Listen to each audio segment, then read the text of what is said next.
Sit down.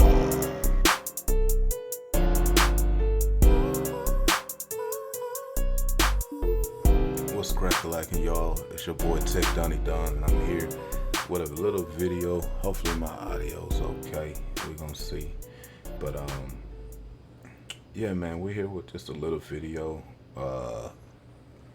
Some quick editing things. Now I still kind of prefer GIMP. I started off using GIMP because it was a free program. I've been messing with Photoshop, but honestly, I just don't like it, and I'm paying for the subscription on it, and I'm thinking I might let that go because I just honestly don't like it. The only reason that I really want Photoshop in the first place is because the feature on Lightroom where you can port your images directly to Photoshop. If I figured out how to just port it directly to GIMP, it's game over. It's gonna be GIMP team all day. But anyway,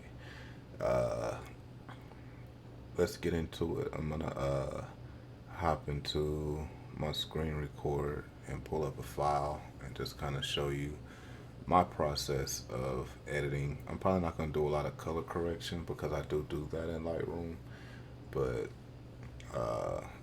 as far as just my basic edits, I'm gonna show a quick little on how I do that. Now, the reason I like using GIMP over Photoshop is because of one simple tool. To me, everything's more simple in GIMP. It may take more steps, but everything's more simple and you have so much more control, in my opinion. But the thing I can't live without is wavelet decomposition. So you go to Filters, you go to Enhance, Wavelet decomposition. We're going to keep it on 5 scales. And then what we're going to do is go to residual layer. It doesn't really matter at this point because what I'm going to do is make a selection to work on. Now this is going to be a real rough outline of what I want to work on. However, to me, it gives it more of a realistic look if your edges are feathered. It's not just me making an excuse for being lazy.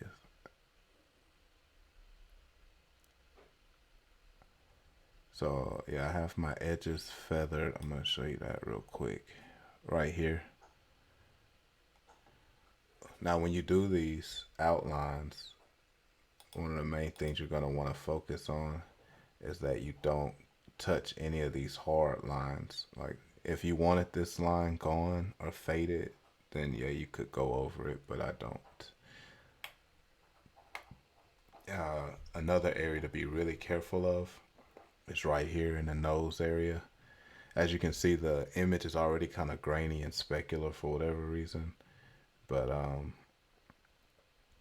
yeah, so you definitely wouldn't want to touch any of these lines.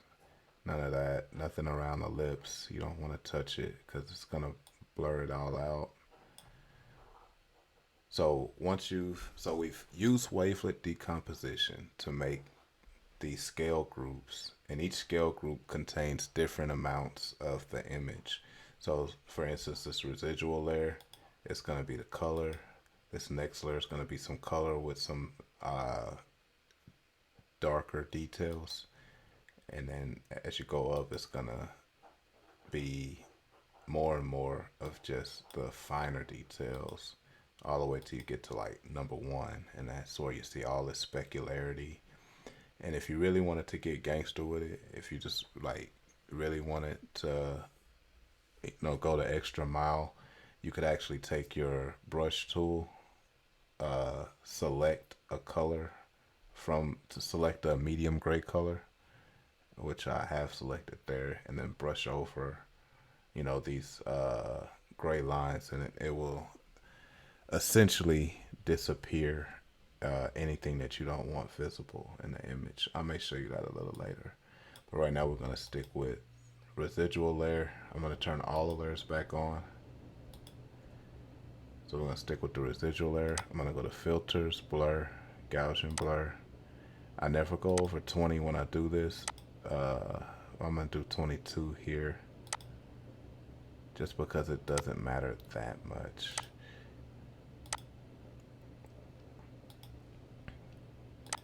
and it's acting a little buggy. So you'll notice I'm clicking multiple times, but that's literally just because of my recording software. See, it's not wanting to do it, but that's why I'll move the window, and then usually it'll.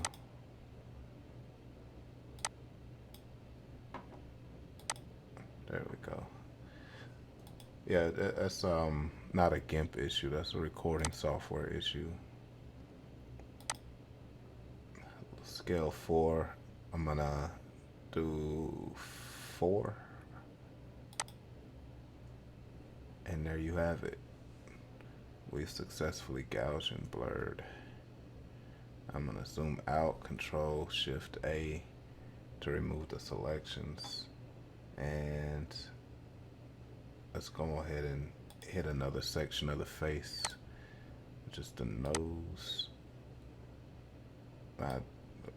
As you see, she has 2 nose rings, one on the left and one on the right.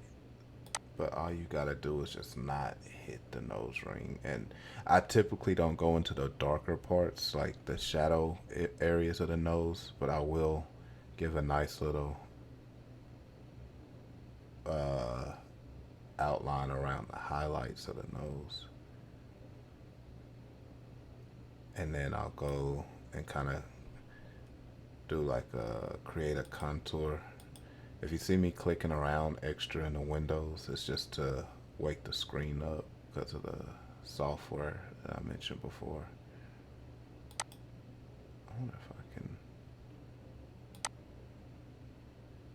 No. Yeah, so that's gonna be that for the nose. And then once again, I'm on a residual layer. Go to filters, blur, Gaussian blur, 17, 21. It doesn't really matter what you pick. Scale 5. You know, you want to be within close to 20 for residual. And then scale 5, I like to be close to 14, 15. 14 is usually my number for scale 5. And then 4, filters, blur, Gaussian blur. I like to be under 5. So now that's done. Control Shift A, and then I'm gonna go to one more section.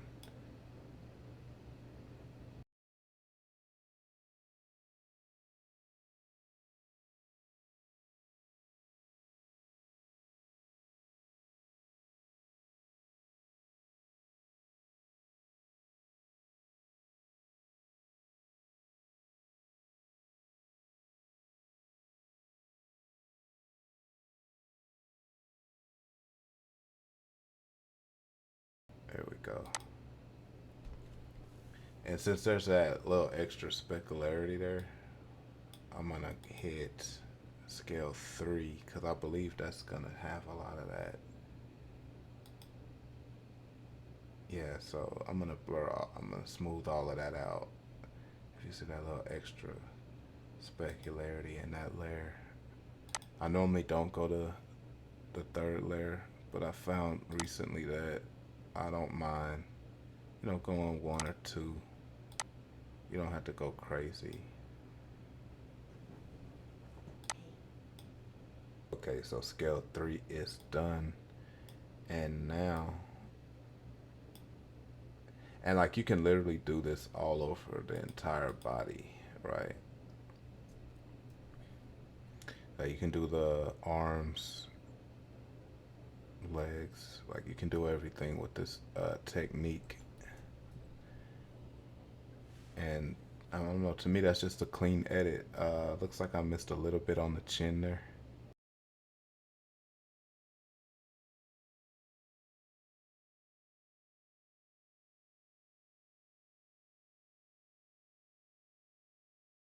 So my decomposition layer I'm gonna merge down, and then I may even move this to the bottom if it'll let me. There we go. So now what I'm gonna do is show you how most people that I see uh, use the Gaussian blur feature, even if you're gonna use it in Photoshop, because there is Gaussian blur in Photoshop. But most people that use this feature do it this way. They'll set it to like 5 for the whole image without the wavelet decomposition, without having all those scales over here. They'll set it to 5 and say okay, and then they'll put on a layer mask. Donde están? Black transparency. And then so now you're left with the original image after you blurred it. You take your tool. So you go to your paintbrush tool. You adjust your force down and your hardness. And then you're gonna wanna zoom in. This is like pretty much the standard way that I see most people do their retouches.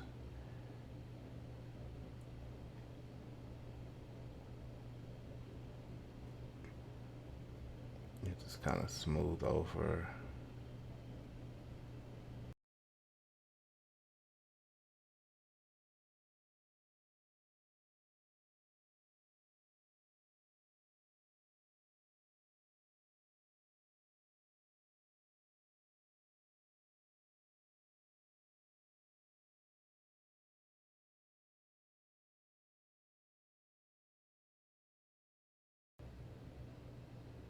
Since there's a layer mask, we're gonna merge down, which I probably wouldn't do that normally. I should have actually duplicated that other layer first so I wouldn't lose it. But just so we can look at the differences. This is my method of retouching, and then this is kind of the Photoshop method. Now, you could say mine took a little longer. I feel like it could have drug out a little bit because I was explaining the processes. But if you look at the results, in my opinion, I much prefer this look. Now, you can say it looks a little wax figurey or not good, but, to my taste, I think it'll do what I need it to. So yeah, y'all, that's been it. Anyway, y'all tell me, is Photoshop just like a unnecessary business expense for all of us trying to embark on these photography journeys? Do you feel like GIMP is sufficient? Let me know. Leave it in the comments. I'd like to hear what you guys have to say about the issue, or if there's like a glaring issue why you have to use Photoshop. Also let me know that. Tell me down there in the comments. Remember, like, comment, and subscribe. Hit that thumbs up, and we out.